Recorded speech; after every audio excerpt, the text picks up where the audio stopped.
Terima kasih Romo, Bruder, Suster, Bapak Ibu. Salam jumpa kembali. Beberapa hari yang lalu kita ketemu, sekarang kita ketemu lagi. Apakah suara saya bisa diterima dengan baik? Bisa, Buder. Bisa, Bruder, sangat jelas. Bisa, Ya, bisa. Bisa. saya mohon izin share screen ya. Saya akan menjelaskan terkait mekanisme keuangan supaya kita semuanya jelas. Wong katanya dapat bantuan miliaran untuk pengembangan guru, kok uangnya itu bagaimana itu digunakan, selalu siapa yang bahasanya yang menikmati langsung dari uang itu. Nah, ini akan kami jelaskan terkait hal itu biar kita semua nanti jelas ya. Jangan sampai nanti wah ini uang 4,5 miliar besar sekali, hanya waktu 3 bulan, lalu siapa yang menggunakan, siapa yang menikmati, itu kan supaya jelas semua. Intinya seperti itu ya. Jadi saya akan menjelaskan mekanisme keuangan terkait dengan bantuan pemerintah di program organisasi penggerak. Yang saya jelaskan ini yang SMP. Nanti yang SD akan dijelaskan tersendiri, begitu ya, karena ada 2 program, ada 2 kegiatan yang berbeda, SMP dan SD. Nanti yang SD, Buder Jarwo akan menyampaikan.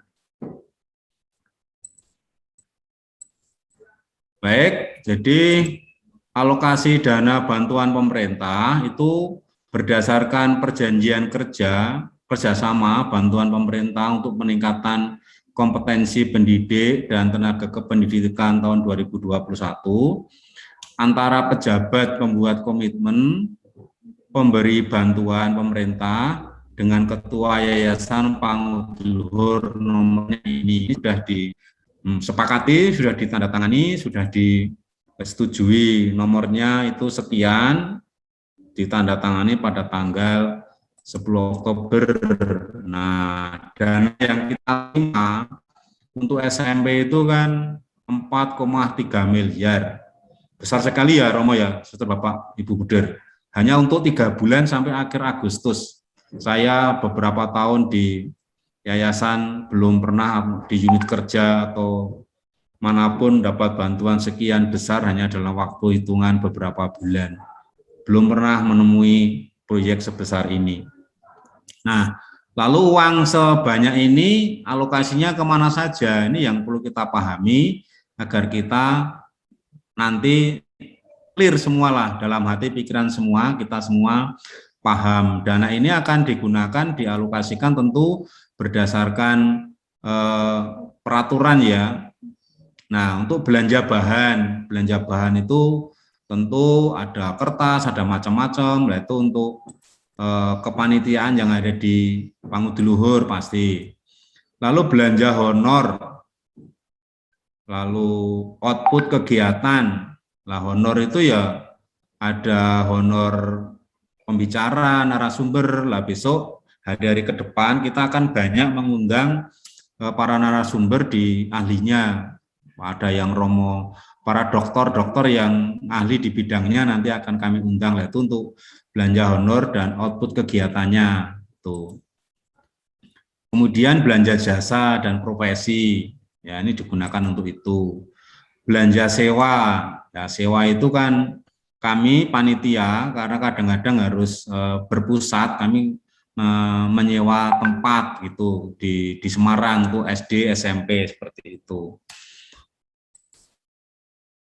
Belanja modal ini untuk hal-hal seperti ini. Dana dinas untuk ini kecil yang ini hitungannya untuk hal seperti itu. Kemudian tujuan penting dan hasil yang diharapkan berdasarkan buku panduan itu kan ya program organisasi POP atau ormas ini kan memang harus tertib administrasi, juga harus efisien karena kelihatannya dananya banyak tetapi tidak mudah kita gunakan karena tidak bisa biaya untuk misalnya belanja bahan tadi belanja bahannya hanya habis sedikit, lalu akan digunakan untuk belanja menambah kuota internet bagi peserta. Oh, tidak bisa saling membiayai antar akun atau antar kode, itu nggak bisa ya, maka harus efisien. Lalu juga memang harus transparan, maka ini bagian dari menjelaskan kepada Romo, Bruder, Suster, Bapak Ibu semuanya, agar keuangan yang kita pakai ini benar-benar memiliki prinsip-prinsip seperti ini, tertib administrasi. Maka nanti ketika administrasi itu harus dipenuhi oleh anggota konsorsium, kami mohon bantuan koordinasinya dengan para pengurus yayasan agar Bapak Ibu guru yang menjadi bagian intervensi dan ada risiko administrasi untuk dipenuhi ya, agar semuanya bisa berjalan dengan baik. Nah, ini bagi Ormas, lalu bagi Direktorat Jenderal Guru dan Tenaga Kependidikan, ini kan lalu punya fungsi pengendalian pengelolaan dana POP Dirjen GTK itu. Dan ini dana besar, ini di bawah pengawasan langsung KPK pastinya. Kami tidak bisa misalnya pertemuan panitia pusat yang di Pangudi-Luhur, sewa tempat untuk panitia di rumah retret. Nah, rumah retret itu kan tidak masuk bagian dari atau keuangannya tidak terkoneksi dengan KPK, dengan itu nggak bisa. Maka pertemuan-pertemuan jika itu menggunakan menyewa tempat, ya harus tempatnya itu terkoneksi dengan KPK. Maka ini yang tidak mudah, maka sewanya harus tempat-tempat yang memang memenuhi syarat, tidak bisa di sembarang tempat. Itu bagian dari pengendalian. Lalu bagi stakeholder tentu dari anggota konsorsium perlu ya informasi pelaksanaan yang akuntabel, akuntabilitas keuangan pemerintah, ini yang bisa kita pertanggungjawabkan. Jadi yang mengelola uang ini tanggung jawab penuh 100% Yayasan Pangudi-Luhur sebagai ketua konsorsium. Istilah konsorsium itu tidak dikenal di pemerintah, hanya kita kenal di ruangan ini. Di pemerintah tidak kenal. Pemerintah tahunya dana bantuan itu dipercayakan kepada Yayasan Pangudi-Luhur untuk menjalankan program-program yang telah disetujui oleh Direktur Jenderal Guru dan Tenaga Kependidikan untuk ditularkan, untuk disaringkan, untuk dibagikan kepada yayasan-yayasan yang sudah disetujui dan sekolah yang sudah disetujui sebagai sekolah intervensi. Jadi penanggung jawab penuh keuangan adalah Yayasan Pangudi-Luhur. Jika keuangannya tidak bisa dipertanggungjawabkan, tidak akuntabel, ya yang paling berisiko adalah ketua yayasan kami, Bruder Martin. Kalau masuk kategori ini terjadi pelanggaran berat, ya risikonya pasti dengan penegak hukum, apakah kejaksaan, polisi, apakah KPK. Ini yang risiko yang terberat bisa terjadi pada Yayasan Pangudi-Luhur. Maka sekali lagi kami membutuhkan kerjasama dari teman-teman semua agar semua tertib keuangan ini bisa kita laksanakan dengan baik. Ya, itu. Kemudian perubahan mekanisme yang semula itu kita rancang secara offline menjadi online. Tentu penyebabnya kita sudah tahu semua mengapa sekarang menjadi online, ya karena pandemi ya, itu seperti itu. Dan beberapa waktu lalu sudah kami jelaskan risiko dari kegiatan offline menjadi online ini kan banyak sekali. Anggaran yang dulu 8,6 miliar lalu direvisi menjadi 6, sekian miliar, lalu akhirnya sekarang menjadi 4,3 miliar itu ya karena pemangkasan akibat perubahan mekanisme yang semula offline menjadi online. Kalau offline itu kami dulu juga sudah menghitung, misalnya suster yang ada guru yang ada di Sangirta Laut sana, karena ada salah satu sekolah yang di sana. Kalau dia harus ke Manado, itu seluruh perjalanannya harus dihitung, naik kapal, lalu kalau ada pesawat, lalu tempat penginapannya, itu semuanya dihitung dibiayai negara. Nah, karena ini online, semuanya itu menjadi hilang. Ya, tidak ada uang hadir, tidak ada uang perjalanan, tidak ada uang penginapan, akomodasi, semuanya nggak ada, hilang karena dilakukan di tempat masing-masing. Itu salah satu hal yang terjadi, ya. Lalu bagaimana biaya yang harus ditangguhkan ketika kegiatan berlangsung secara online? Ya, dapat uang hadir tidak? Tadi saya katakan tidak ada, ya, itu. Nah, ini seperti itu. Apa yang aku dapatkan ya sebagai anggota konsorsium? Ini mesti Romo, Suster, Buder, Bapak Ibu tahu agar kegiatan online ini tetap memiliki makna yang baik untuk kita semua. Hanya karena kegiatan itu dilakukan secara online, kadang-kadang apa ya, mental kita, semangat kita itu kadang-kadang tidak seperti ketika kita berjumpa secara langsung. Itu yang salah satu resikonya. Kita memang harus membangun semangat ini di tempat masing-masing karena kita tidak ada perjumpaan yang lebih lama dengan teman-teman lain kecuali lewat Zoom seperti ini, dan ini pun sangat terbatas. Kita nggak bisa ngobrol sana sini, kita tidak bisa berbagi semangat, kita tidak bisa berbagi ide yang lebih terbuka, lebih lama dengan teman-teman. Maka sekali lagi, manfaat dari program organisasi penggerak ini karena dilaksanakan secara online, sungguh-sungguh semangat, keinginan untuk maju, itu ya harus kita kembangkan di yayasan masing-masing. Maka ini beberapa hari ke depan ini kan kami rapat kerja dengan para pengurus yayasan agar pengurus yayasan ini pemilik kebijakan yang berwenang mengambil kebijakan dapat mendorong kepala sekolah dan guru punya semangat daya juang. Ini yang ingin kita bangun. Maka di minggu pertama ini kita rapat kerjanya dengan para pengurus yayasan. Beberapa kejadian yang mungkin tidak semua yayasan, beberapa pengurus yayasan itu sangat mungkin tidak paham sekolah karena ya pemilik yayasan sebagai user, sebagai pemilik, pembina dengan bebas menempatkan pengurus yayasan, ketua yayasan, walaupun kadang latar belakang pendidikan, kompetensi akademisnya bukan di bidang pendidikan. Dan ini kadang-kadang secara tidak sadar menjadi hambatan tersendiri bagi guru untuk maju. Yayasan kurang paham, guru-guru tahu apa yang diperbuat, tapi yang berwenang mengambil kebijakan adalah pengurus yayasan, lalu bisa menjadi hambatan. Nah, kami berharap dengan kegiatan program organisasi penggerak ini, yayasan menjadi motor penggerak utama kemajuan kepala sekolah dan guru-guru kita. Tanpa yayasan yang memberikan energi besar kepada mereka, nanti sekolah-sekolah kita akan memiliki hambatan yang besar. Itu baik dorongan moral, baik dorongan finansial kalau memang itu ada kemampuan, sarana prasarana, dan kesempatan. Minimal ada keterbukaan untuk berbagi ide. Itu yang saya kira harus kita bangun.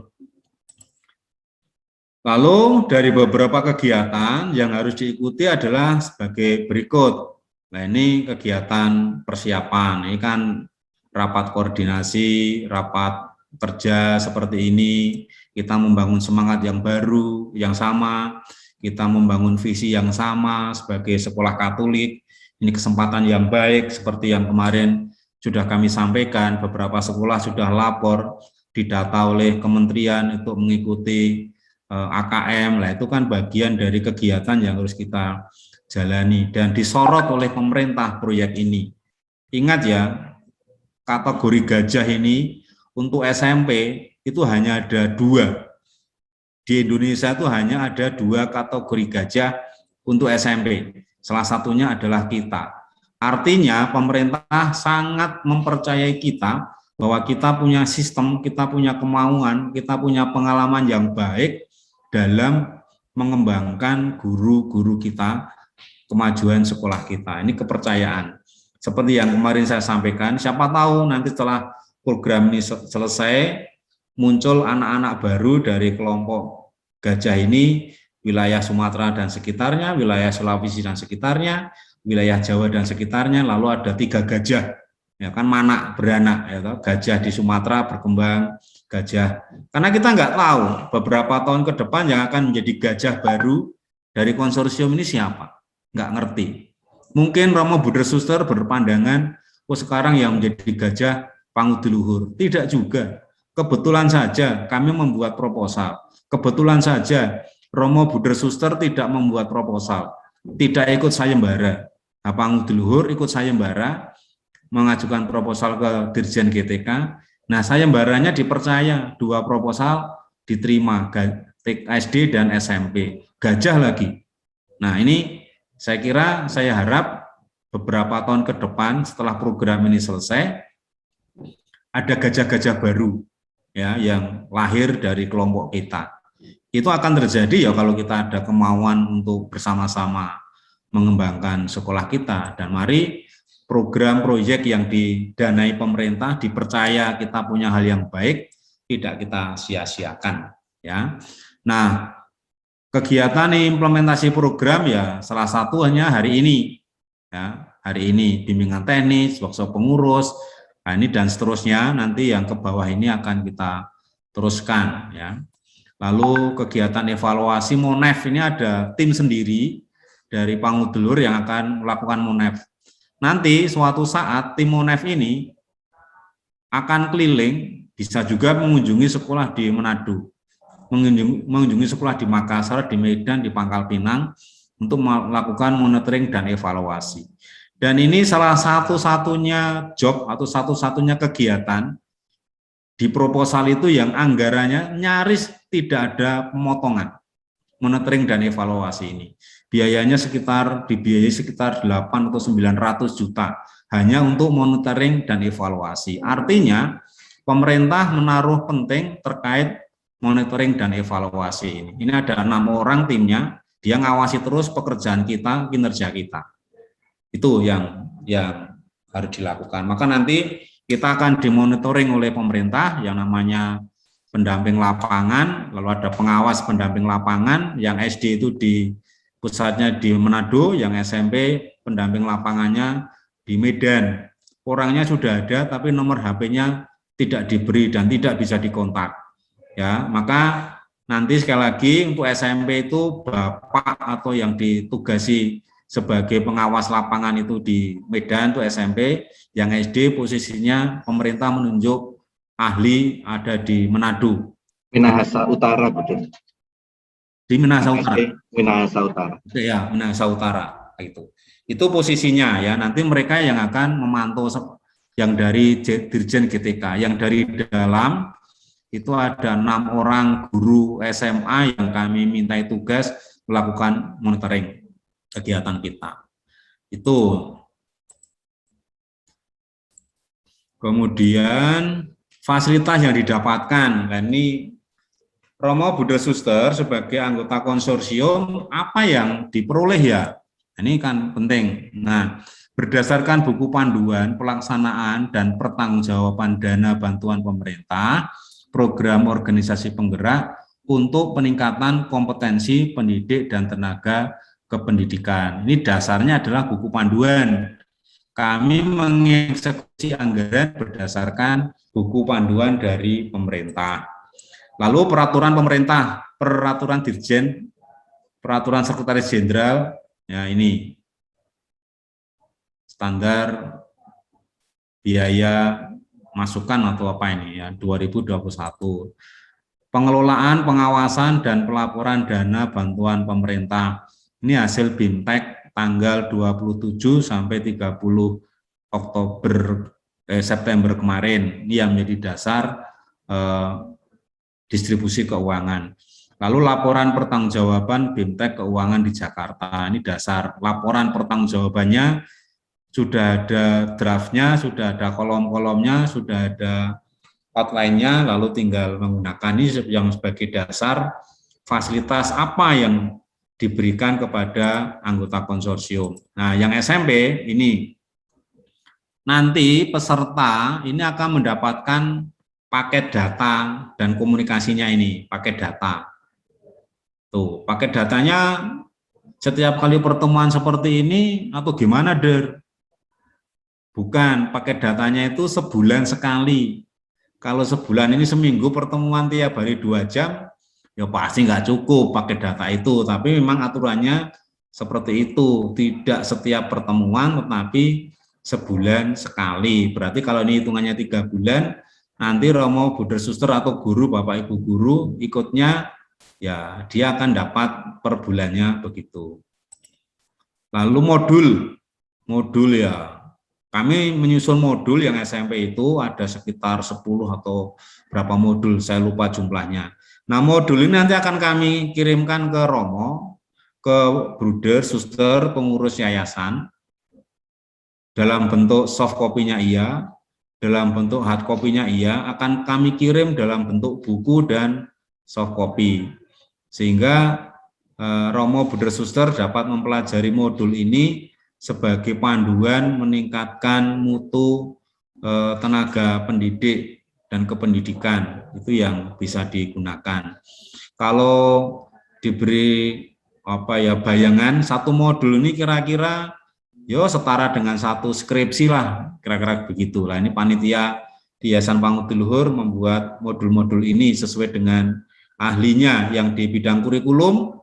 Modulnya disusun oleh seorang bapak yang lulusan S2 kurikulum ya, dan anggota Asosiasi Kurikulum Jawa Tengah oleh para ahlinya yang di bidang nilai-nilai yang akan kita bangun. Modul-modulnya disusun oleh mereka-mereka yang memang punya wawasan terkait dengan teologi, dengan filsafat, karena beberapa disusun oleh para mantan frater, ini yang perlu kami sampaikan, sehingga modul yang dibuat ya memiliki secara validitas keilmuan, divalidasi oleh Bruder Martin, Ketua Yayasan Pangudi Luhur, dan Bruder Martin ini dosen di Universitas Katolik Sugio Pranoto, Semarang, dan juga mantan rektor, sehingga secara ilmiahnya kena, secara esensi isinya ditulis oleh mereka yang ahli di bidangnya. Itu seperti itu. Lalu para peserta juga mendapatkan piagam peserta free.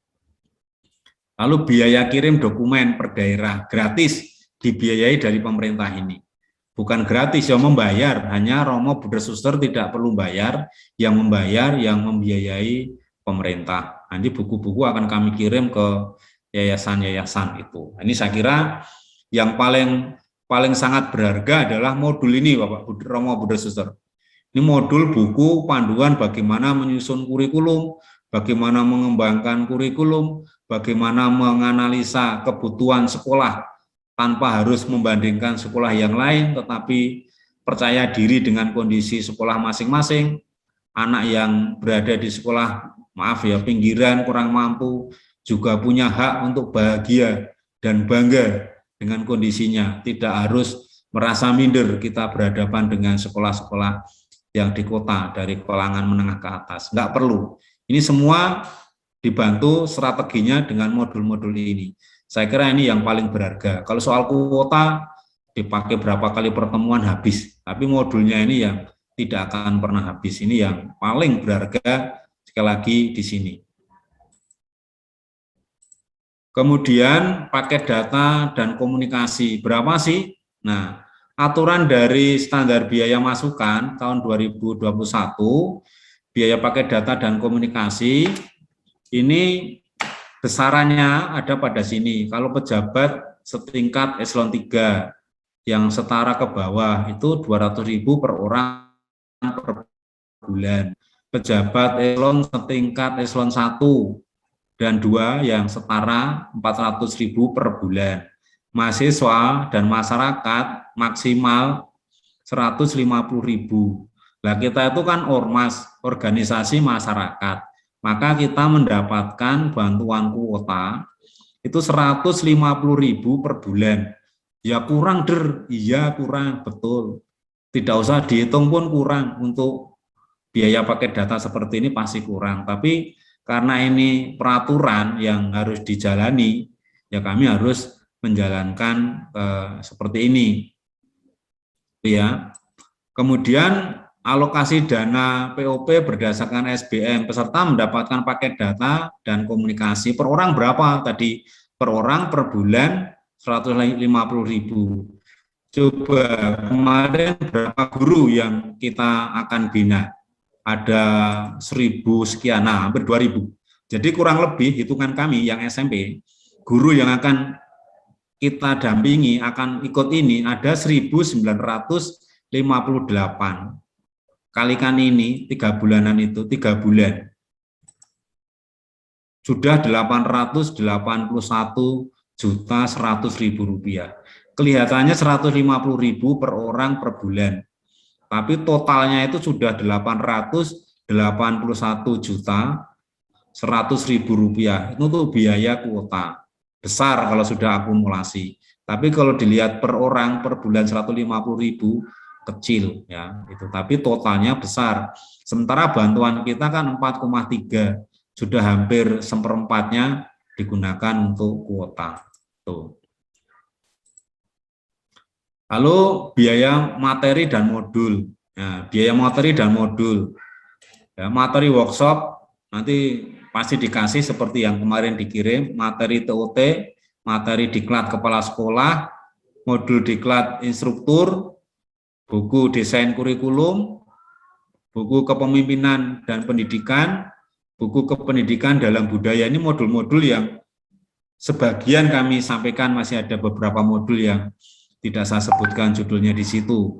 Dan ini semuanya nanti membutuhkan biaya, ya nyetaknya, ya macam-macamnya. Itu dipakai untuk itu.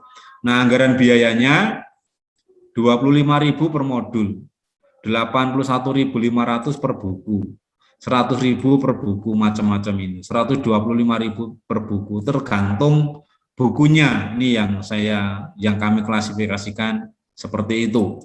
Ya. Saya kira itu Romo, Bude, Suster, apa yang saya sampaikan. Nanti ini akan kami kirim biar para Romo, Bude, Suster bisa menjelaskan kepada Bapak Ibu guru di yayasan masing-masing. Mereka nanti yang akan ikut apa yang diperoleh dari sisi finansial seperti ini. Kami harap penjelasan kami bisa memberikan kelegaan pada kita semua terkait keuangan yang diberikan oleh pemerintah, dipercayakan kepada Yayasan Pangudi Luhur untuk digunakan bersama-sama konsorsium ini. Saya kira itu Pak Iwang, Pak Aryo, apa yang saya sampaikan. Jika nanti ada pertanyaan, boleh. Waktu saya kembalikan. Oke, terima kasih Darwarto atas pemaparannya terkait dengan administrasi dan keuangannya. Nah, sekarang kita akan lanjutkan saja dari Buder Jarwo terkait untuk pemaparan yang dari SD. Monggo Buder, waktu kami persilahkan. Oke, terima kasih Pak Iwang dan para Romo, para Suster, Buder, Bapak Ibu. Saya hanya singkat saja karena sebagian besar tadi sudah disampaikan oleh Buder Warto. Perkenankan saya untuk share screen.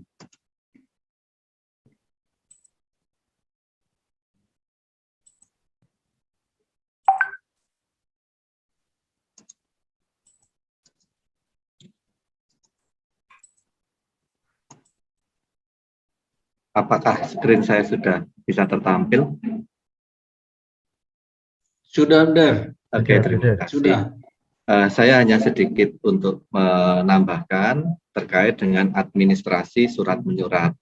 Jadi selain daripada pengelolaan keuangan yang tadi Bu Darwarto cukup banyak, saya ingin menyampaikan terkait dengan administrasi surat menyurat. Nanti terkait dengan kepada Yayasan Konsorsium, harapan saya nanti kepada Ketua Yayasan, PIC persuratan di kantor maupun email Yayasan. Jadi 3 ini yang nanti mungkin akan mendapatkan surat bagi kami, maka tadi saya minta untuk alamat email yang bisa dihubungi atau nomor WA yang bisa disampaikan. Mengingat karena kita jaraknya sangat jauh, informasi-informasi terkait dengan yang sifatnya hard copy akan disusulkan kemudian. Surat-surat keputusan dan seterusnya akan disusulkan berikutnya. Yang kedua adalah administrasi kepada sekolah sasaran, tentu nanti kepada para kepala sekolah dan tim pengembang sekolah.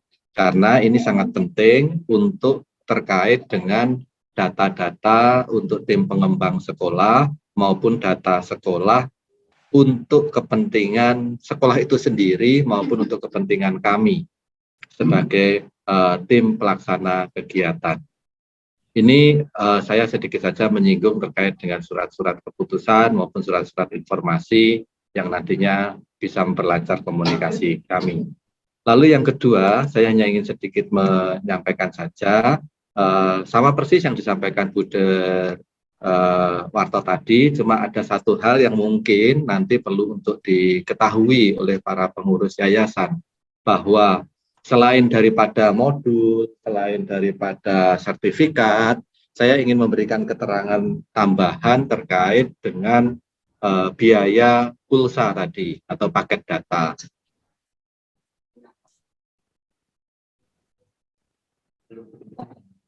Apakah sudah berubah, Bapak Ibu? Sudah? Nah, oke.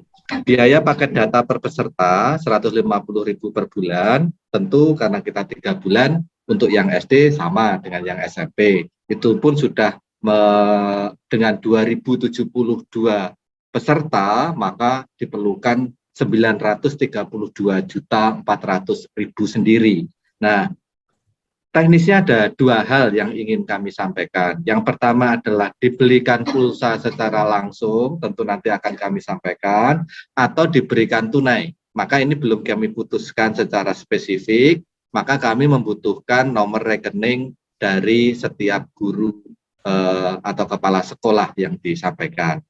Lalu yang kedua adalah kami, karena topik kami adalah untuk guru, lebih menekankan kepada guru untuk transformasi, kami membiayakan untuk lisensi Learning Management System. Jadi Bapak Ibu, biaya langganan Learning Management System untuk 2072 guru itu nanti kami istilahnya dari biaya pemerintah inilah yang menanggung. Itu langganan selama 3 bulan. Selama 3 bulan untuk My Second Teacher. Nah, ini nanti kami juga harus mengeluarkan terkait dengan pengeluaran-pengeluaran tersebut. Ada dua hal ini yang tadi mungkin secara spesifik agak sedikit berbeda. Lalu, ini adalah mungkin yang akan kita coba sikapi jikalau para peserta itu melaksanakan kegiatan daringnya itu tidak bisa, lalu kegiatan secara offline-nya ini masih kita pertimbangkan karena mengingat kemarin kami dipangkas cukup banyak terkait dengan pembiayaan, kami akan mencoba menghitung ulang bagi peserta-peserta atau bagi sekolah-sekolah yang secara sah dan meyakinkan tidak terdapat sinyal internet. Tidak terdapat sinyal internet.